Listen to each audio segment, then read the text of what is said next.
Start कर लेंगे। आज हम जल्दी से ब्लैक हिस्ट्री के बारे में थोड़ा सा इंफॉर्मेशन आपको दे देती हूँ। मुझे लगता है आप सबको पता ही होगा ब्लैक हिस्ट्री, ब्लैक लोगों की जो बैकग्राउंड कल्चर या वो किस तरह यहाँ आए, किस तरह वो रहते थे।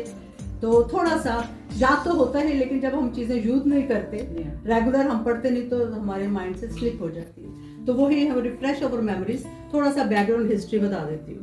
वो ये है कि ब्लैक हिस्ट्री का जो कनेक्शन है वो स्लेवरी के साथ है।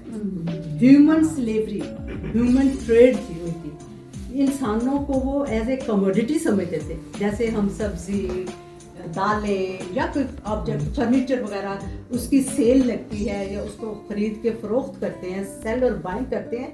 इसी तरह ह्यूमन ट्रेड हुआ कि उनको स्लेव ले आते थे और उनको फिर मार्केट में लाके बेचा जाता था। लेकिन स्लेवरी की हिस्ट्री बहुत पुरानी, हम वहाँ तक नहीं जाते। हम सिर्फ फोकस करेंगे कि यूके में जो ब्लैक कम्युनिटी रह रही है उनकी हिस्ट्री क्या है, क्योंकि हम यूके की बात कर रहे हैं। कनाडा, अमेरिका, अफ्रीका, वो बात की बात है, बहुत लंबी हिस्ट्री है, उस पर नहीं हम जाएंगे।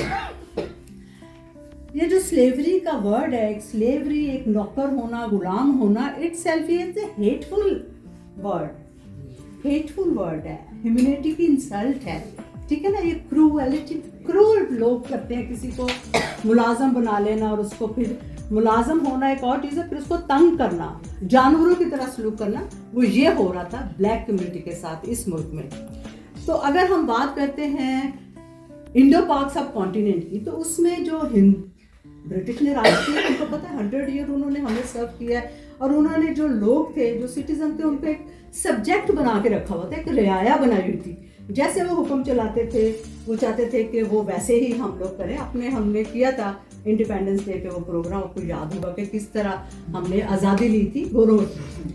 तो वही बात है, ये हम जब ये इंडो पाक सब कॉन्टिनेंट हो गए, लेकिन अब हम बात कर रहे हैं क्योंकि अफ्रीका की, यूके, अफ्रीकन और अमेरिकन, ये जब अमेरिका, साउथ वेस्ट अफ्रीका से जब ये आते थे ट्रेड के लिए अमेरिका में, तो ये क्योंकि अटलांटिक ओशन तो बहुत बड़ा है, बहुत लॉन्ग डिस्टेंस हो जाता था, और उसमें फिर वो बाई शिप आया करते थे। बाई शिप जब आते थे तो उसमें रास्ते में जब ब्रेक जर्नी करते थे, तो जो छोटे छोटे आइलैंड होते थे रास्ते में, जैसे सेंट विंसेंट हुआ, बारबेडोस हुआ, गायना हुआ, और इस तरह के जो छोटे छोटे, वहाँ पे ये जाते थे और लोगों को, इंसानों को जानवरों की तरह उठा के और पिंजरों में बंद करके कार्गो में ला के अमेरिका की मंडियों में बेचते थे। उनकी ट्रेड लगती थी और बहुत बुरा सलूक उनके साथ किया जाता था।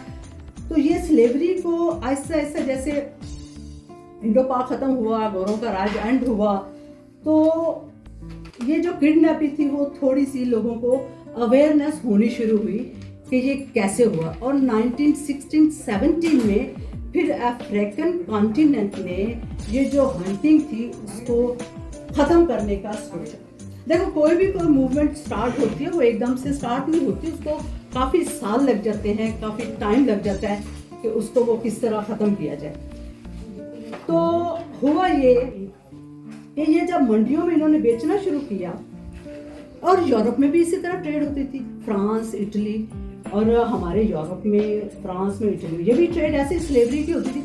अब इसके खिलाफ जब लोगों को अवेयरनेस हो गई, तो फिर एक कानून बन गया, उसको इलीगल ट्रीटमेंट जो था ह्यूमन के लिए, वो उसके लिए एक कानून आ गया, एक लीगल हो गया कि किसी की कोई ट्रेड नहीं चलेगी, कोई इंसान लाके जानवरों की तरह मंडियों में नहीं बेचा जाएगा, ठीक है। वो ट्रेड जब खत्म हुई तो फिर थोड़े से हक, राइट्स मिलने शुरू हुए हमारे लोगों को। कब की बात है? ये 16-17 में ये मूवमेंट स्टार्ट हुई और 19th सेंचुरी में दी एंड हुई।